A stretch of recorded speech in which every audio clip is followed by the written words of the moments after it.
Dans cette série consacrée à la santé mentale, on s'intéresse à des parcours humains, avec leurs fragilités, leurs failles et parfois leurs zones les plus sombres. Aujourd'hui, on s'arrête sur un personnage que je connais surtout de loin. Il s'agit de Judas.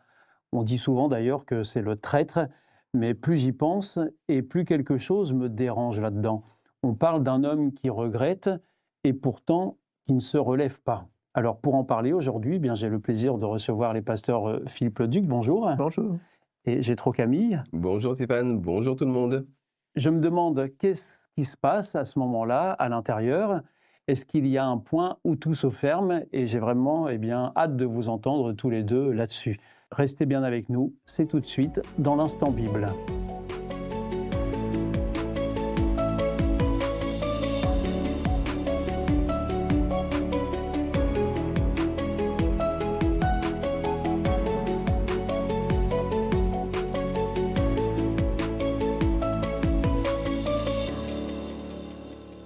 Alors, pasteur Philippe Leduc, si on reprend des choses au début, qui est ce personnage, ce Judas? Est-ce que vous pouvez nous en parler un petit peu? Qu'on comprenne bien de qui on Ouais, parle et qu'est-ce qui se passe? il fait partie des 12, qu'on appelle les 12 disciples, ceux qui entourent Jésus. C'est donc le cercle très intime de Jésus. C'est un homme de confiance, puisqu'on lui confie la bourse du groupe. Mais bien sûr, aujourd'hui, on le connaît parce qu'il est celui qui a trahi Jésus.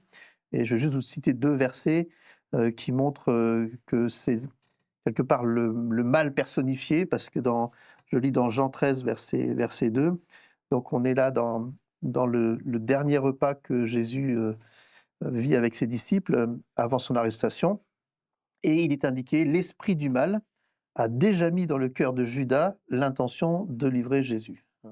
Et un peu plus loin dans le même chapitre, au verset 27, quand en fait le repas va s'achever, Satan entre en lui et Jésus va dire à Judas: «Fais vite ce que tu dois faire». Bref, il a été un peu démasqué, et il va donc vendre Jésus, livrer Jésus pour 30 pièces d'argent.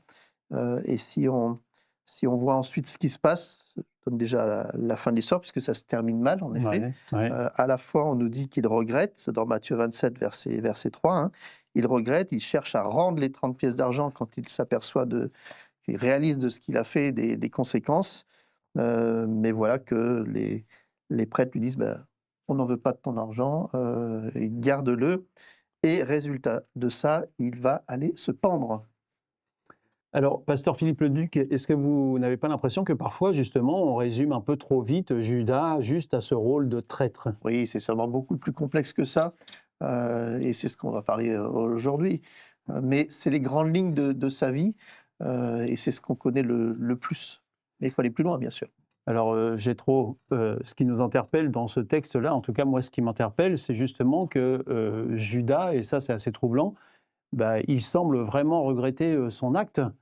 Et pourtant, on se rend compte que ça ne va pas du tout suffire, puisqu'il va quand même se donner la mort. Alors, comment est-ce qu'on peut comprendre ça? Je ne sais pas si Judas regrette son acte. On ne sait pas exactement ce qu'il regrette. Il dit: «J'ai trahi le sang innocent», donc il a l'air de regretter son acte, mais au fond, aussi bien le fait qu'il ait trahi Jésus que le fait qu'il ait rendu l'argent montre qu'il aspirait à quelque chose. Spontanément, je m'imagine à la place de Judas suivre Jésus pendant 3 ans et espérer qu'il soit le Messie d'Israël, et espérer qu'il règle les problèmes, qu'il chasse les Romains, qu'il établisse un règne de justice, parce qu'il y avait une attente d'un Messie très forte. Enfin, quelqu'un qui ne soit pas corrompu, qui ne soit pas mesquin, quelqu'un qui pense aux autres et qui soit un roi juste, équitable, qui fasse régner le bien. Et donc, quand tu te projettes là-dedans, tu t'imagines déjà, tu idéalises, tu t'investis, voilà. Quelque part, tu commences à construire un monde imaginaire et tu veux que ce monde-là arrive. Et Jésus n'a pas tellement l'air de vouloir devenir le roi des Juifs, il n'a pas tellement l'air de chasser les Romains. Donc peut-être que Judas a voulu provoquer, sachant que Jésus avait des pouvoirs, a voulu provoquer une forme de réveil ou déclencher une révolution par laquelle Jésus prendrait le pouvoir. En tout cas, clairement, ce qu'il voulait, c'était pas trahir Jésus, et ce qu'il voulait, c'était pas la mort de Jésus. Vu qu'il va se pendre, il n'a rien obtenu de ce qu'il voulait vraiment. Peut-être qu'il aurait eu intérêt à réellement se demander ce qu'il voulait en suivant Jésus et ce qu'il voulait vraiment en le trahissant, et voir s'il n'y avait pas des moyens plus appropriés et moins destructeurs d'obtenir ce qu'il voulait. Alors pour vous, il n'y a pas vraiment de regret, il y a plus le fait de ne pas avoir atteint l'objectif? Le regret, ça peut vouloir dire plusieurs choses. Le regret, ça peut vouloir dire je souffre de ne pas avoir eu ce que je voulais. Par exemple, je suis extrêmement frustré, je regrette, ça n'a pas marché.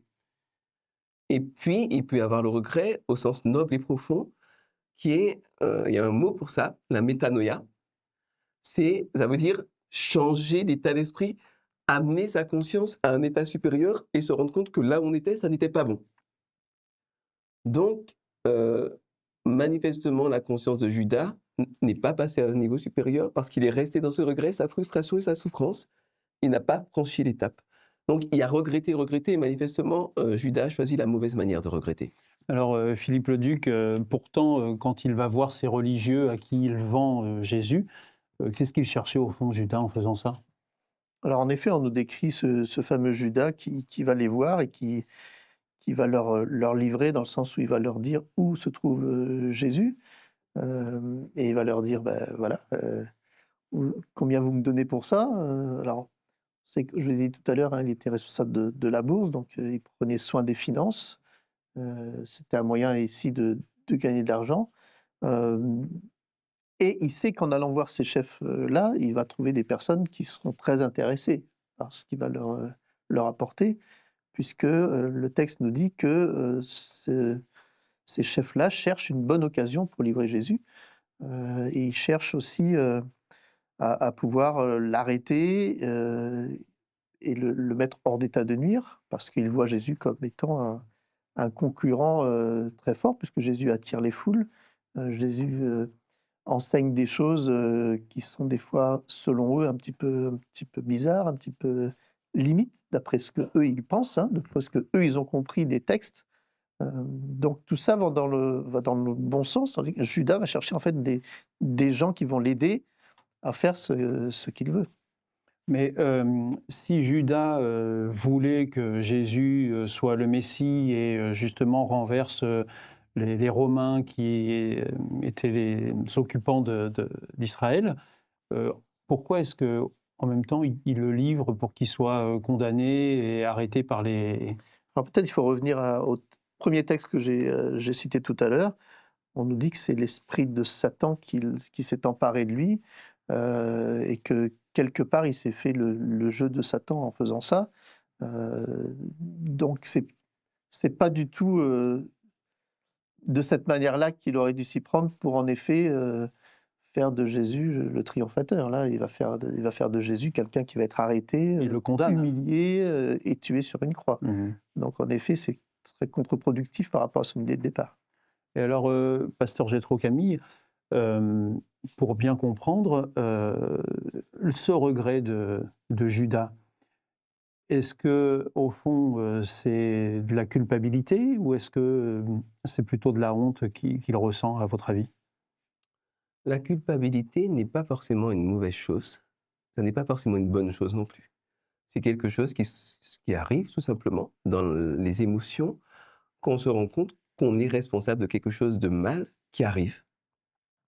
Quand cette culpabilité est cultivée et qu'on s'identifie à ce qu'on a fait de mal, alors vient la honte. La honte, c'est un petit peu dire « je suis quelque chose de mauvais ». La culpabilité, c'est « j'ai fait quelque chose de mauvais ». À partir de l'un comme de l'autre, il y a des possibilités d'évoluer, de changer d'état d'esprit. C'est pas parce que j'ai fait quelque chose de mal que je suis forcément substantiellement attaché à ce mal. Ouais. Et c'est pas parce que j'ai honte à un moment de ma vie de ce que je suis ou de ce que j'ai fait que je suis verrouillé et enchaîné à la honte. Donc parfois, la culpabilité et ou la honte peuvent même être des aides pour sortir de quelque chose, parce qu'il y a des gens qui font le mal et qui ne ressentent aucune culpabilité, qui n'ont jamais honte de rien. Ceux-là aussi peuvent être terribles. Ça veut dire que quelque part, les limites sociales et quelque chose aussi basique que l'empathie, le respect d'autrui ne sont pas intégrés, ne sont pas acquis, et que donc on peut faire, c'est un peu les psychopathes quoi, hein, Ouais. les tueurs en série qui peuvent torturer, faire du mal sans se sentir mal, et en y trouvant même un certain plaisir. Donc ils peuvent avoir leur utilité, mais il faut les gérer correctement. Et en ce qui concerne Judas, vous pensez que c'était plutôt un sentiment de culpabilité qui l'a envahi ou un sentiment de honte? En fait, les choses n'arrivent jamais comme ça. Le texte biblique est un petit peu sommaire et dit l'esprit du mal s'est emparé de Judas. Est-ce qu'il s'est emparé en une fois comme ça par hasard, ou est-ce que Judas n'avait pas préparé déjà des formes de scénario pour arriver à ses fins et au royaume de justice auquel il aspirait? Est-ce qu'il ne travaillait pas déjà? C'est pareil en ce qui concerne cet effondrement qu'il vit. Est-ce que c'est un effondrement spontané, ou est-ce que d'une certaine manière, il n'avait pas conscience de vivre dans une forme d'illusion et une partie de lui était déjà dans une forme de protection euh, et il cherchait des portes de sortie? Vous savez, quelqu'un qui se suicide, c'est quelqu'un qui cherche une porte de sortie. C'est quelqu'un qui ne voit pas d'autre solution, mais c'est quelqu'un qui cherche une porte de sortie. Il veut sortir de la situation dans laquelle il est. Donc Judas, c'est quelqu'un qui a pris un mauvais chemin. Ce mauvais chemin devait fomenter depuis longtemps, et malheureusement, ça ne te prépare pas à vraiment choisir des alternatives viables. Alors en fait, ce qu'on commence à voir, c'est qu'il ne manque pas forcément de regrets, ce Judas, mais qu'il semble complètement enfermé, sans issue. Et ça, c'est assez vertigineux. Alors la question maintenant, c'est est-ce que ce mécanisme, on le retrouve encore aujourd'hui dans nos vies de tous les jours? Restez bien avec nous. On en parle tout de suite dans l'Instant Bible. De retour dans l'Instant Bible, toujours avec les pasteurs Philippe Leduc et Jétro Camille, on parle aujourd'hui de Judas et surtout de cette question troublante, comment on peut regretter et pourtant ne pas réussir à se relever. Et justement, si on regarde nos vies aujourd'hui, est-ce que ce que vit Judas, on le retrouve encore, pasteur Philippe Leduc? Ben oui, parce que Judas est un homme et que voilà, l'humanité est comme ça, c'est-à-dire qu'on fait des erreurs, on regrette. Alors heureusement, ça ne va pas à chaque fois jusqu'au suicide, hein, mais on a une conscience qui nous dit qui nous révèle en fait qu'on a mal agi. Après, qu'est-ce qu'on en fait de cette conscience? Est-ce qu'elle va nous écraser, elle va nous anéantir, ou est-ce qu'elle va nous permettre justement de rebondir et de ne pas reproduire les erreurs qu'on a faites? Donc en fait, vous nous dites que ça, c'est quelque chose qui est profondément humain finalement. Bien sûr, des erreurs, on en fait trop souvent. La question est de savoir comment on réagit face à ces erreurs. Est-ce qu'on s'entête à les faire, ou est-ce que ça nous rend meilleurs de jour en jour parce qu'on apprend de nos erreurs? Et voilà, on dit toujours que voilà, ça doit nous servir de leçon. Et donc, des fois, on dit on m'y reprendra pas. Sous-entendu, voilà, j'ai fait ça. Maintenant que je sais, ça ne devrait plus se reproduire. Alors, Jétro, Camille, quand quelqu'un se dit, là, un peu comme Judas, mais encore aujourd'hui, bah, je suis foutu, je vois pas d'issue à cette situation, est-ce qu'on arrive à identifier qu'est-ce qui se passe exactement à l'intérieur, à quoi on est en proie à ce moment-là? En fait, le rapport qu'on a à soi-même se définit et se construit dans la petite enfance. Dans une église, il y avait un enfant, quand il faisait une bêtise, il disait sans cesse: c'est Satan qui a pris possession de moi, je fais le mal, j'arrive pas à faire le bien, j'arrive pas à rester calme sur une chaise. C'était un enfant un peu agité, un brave petit gars, hein, mais j'arrive pas à rester sur une chaise, c'est le mal. Et en fait, on se rend compte que ses parents le culpabilisaient énormément et utilisaient des notions religieuses et des personnages religieux comme Satan pour dessiner une image de lui qu'il avait intériorisée. Et quand on a intériorisé une image comme celle-là, c'est extrêmement compliqué de s'en sortir parce que, d'une certaine manière, quand on a été prisonnier toute sa vie, la liberté peut faire peur. J'avais entendu un prisonnier qui disait: quand je suis sorti de prison, je rasais tout le temps les murs dans la rue parce qu'il y avait trop d'espace. Je me sentais en insécurité. Mmh. Et puis après, petit à petit, c'est venu. Ben, c'est pareil, psychologiquement, on peut développer un rapport à soi qui est pathologique. Et des critères d'auto-validation ou des critères de validation des autres qui sont tellement hauts qu'on n'arrive jamais à toucher la barre. Et donc, on est toujours dans cette espèce de tunnel cognitif dans lequel on n'y arrivera jamais, on est indigne, on est incapable. Donc, c'est quoi en fait? C'est tout simplement des troubles mentaux. Ça se soigne, ça se travaille. Et dans ce contexte-là, lire la Bible sainement, ça peut vraiment aider. Moi, je sais que mes complexes, mes problèmes, depuis que j'ai rencontré Jésus, les choses sont beaucoup plus simples parce que Jésus me dit, tu peux être comme le larron sur la croix. Je ne sais pas si les auditeurs connaissent cette histoire-là. C'est un gars qui était un criminel toute sa vie à tel point qu'on l'a tué, qu'on l'a crucifié. Au dernier moment, tu peux changer d'avis. Et tu ne te demandes pas de compte. Mais il faut vraiment que ton cœur y soit, quoi. Donc, ça veut dire que Jésus te dit, quel que soit ton chemin, quelle que soit ton histoire, quelle que soit l'image qu'on t'a renvoyée toi-même, moi, je t'accueille. Et à partir de là, on peut construire quelque chose ensemble et tu peux progresser dans ta vie. Donc, le tunnel, je suis fichu, c'est pas une fatalité, on peut en sortir et Jésus peut aider. Et s'il faut l'aide en plus de thérapeutes, de psychologues, etc., ben, voilà, il ne faut pas hésiter à s'en servir. Alors justement, Philippe Leduc, donc apparemment, d'après ce que vient de dire pasteur Gétro Camille, on peut parfois être entouré de personnes qui vont venir aggraver la situation et au lieu de nous aider à nous en sortir. Oui, oui, mais heureusement, il peut aussi y avoir un entourage positif. Mais il y a les deux, en fait. Il y a les deux.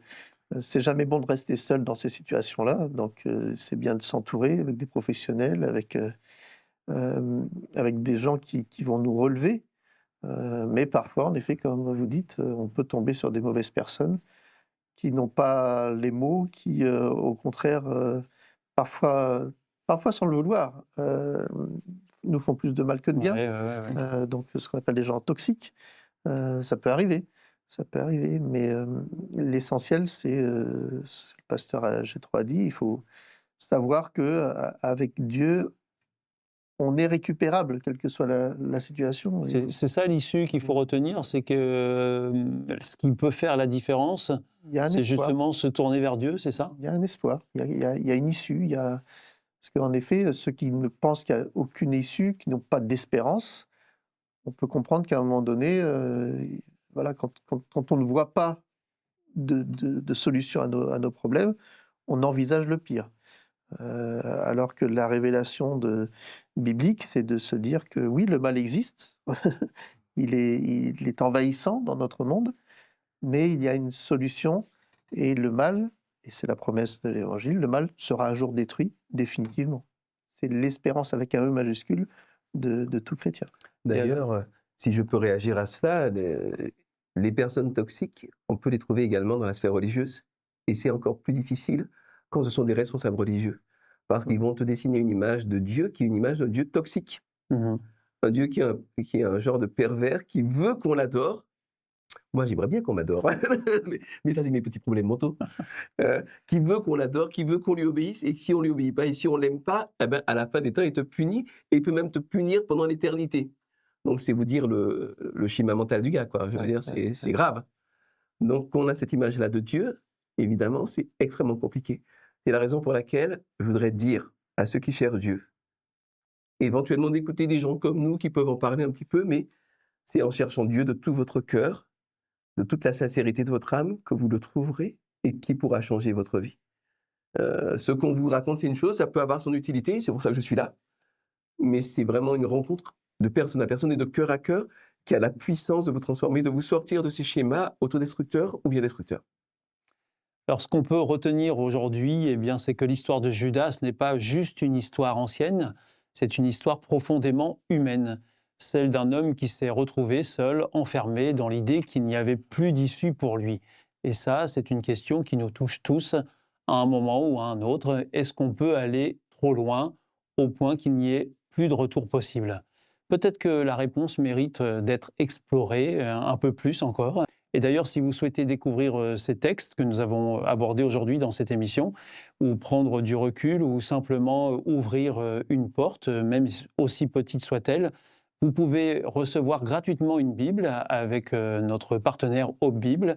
Pour la recevoir, il vous suffit de nous la demander aux coordonnées qui vont apparaître juste après. Messieurs, merci pour cet échange et merci aussi à vous de nous avoir suivis. À très vite dans un nouvel épisode de l'Instant Bible. Merci, au revoir. Au revoir.